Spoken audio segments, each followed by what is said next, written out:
Ленские столбы – это высоченные скалы, абсолютно сплошной стеной, тянущиеся вдоль правого берега Лены на 4 десятка километров, находящиеся на территории России в республике Саха в Якутии.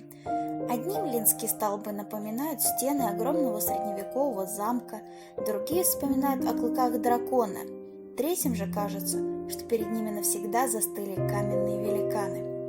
А вот для якутов скалы эти являются памятником любви, верности и храбрости, поскольку ленские столбы, согласно легенде, не что иное, как пара влюбленных, которых заколдовал дракон. В действительности ленские столбы являются собой отвесные скалы, сформированные из известняка, который под воздействием суровых климатических условий Якутии, распавшись на отдельные части, образовали вертикально вытянутые скалы причудливой формы высотой от 100 до 200 метров.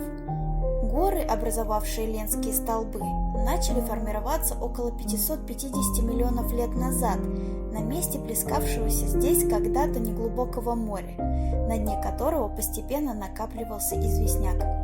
Исчезло оно после того, как стала подниматься сибирская платформа, формируя сложенные из известняка скалистые образования, разломы и речные долины. При этом на форму гор повлияла эрозия, в частности выветривание.